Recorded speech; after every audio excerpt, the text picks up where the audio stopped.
And welcome back to Take Action News, everybody, our third hour of our program. This is the time in our show when we talk to Dr. Alan Rosenblatt, who is our Dean of Social Media at Dr. Digipol on Twitter. Alan, how you doing this weekend?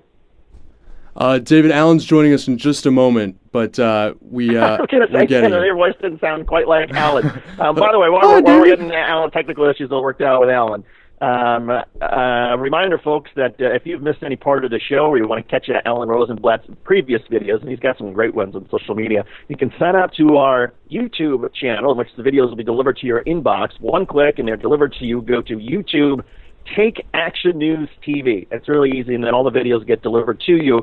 And also a reminder that whether you're in Chicago or Oklahoma or Washington listening on our syndicated stations, if you also want to listen to us online at your convenience as opposed to when our show is broadcast on these stations, you can also sign up for our podcasts, which are available on YouTube and Stitcher. Alan Rosenblatt, how's it going this weekend? It's going well, David. How are you? I'm doing pretty well. So ObamaCare is taking effect, and there was an effort on social media the past week to describe it in 3 words. Daryl Issa had the ObamaCare in 3 words campaign. Tell us a little bit about where this went. So the campaign started very simply with Daryl Issa, whoever manages Twitter account, tweeting out the hashtag ObamaCare in 3 words, period, go. And that was it. And that unleashed thousands upon thousands of people tweeting 3 words to describe Obamacare. And as you might imagine, the initial onslaught was dominated by conservatives who wanted to see it repealed, people who follow Daryl Issa on Twitter and the like. But pretty soon the White House got involved and initially tweeted, it's period, the period, law, period, with a photograph of Obama's signature on the bill.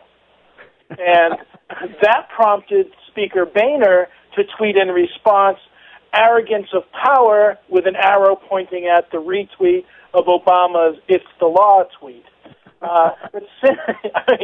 So we're seeing, to be honest, this is a really interesting example of, number one, sparring online on Twitter between and among our leaders. That's a breakthrough moment.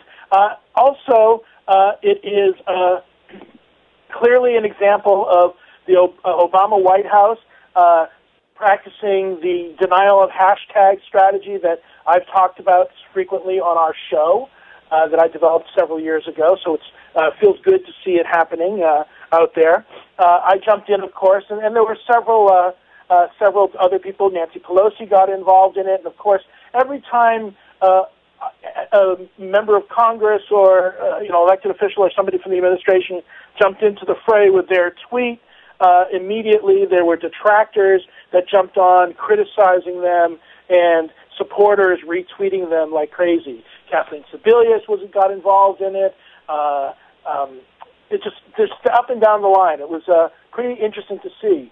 Some of my favorites, the White House tweeted out that premiums coming down, and a link to an article showing that in so far several states, at least five or six states already, are showing that premiums, as the law goes into implementation phase, premiums are either stable or coming down.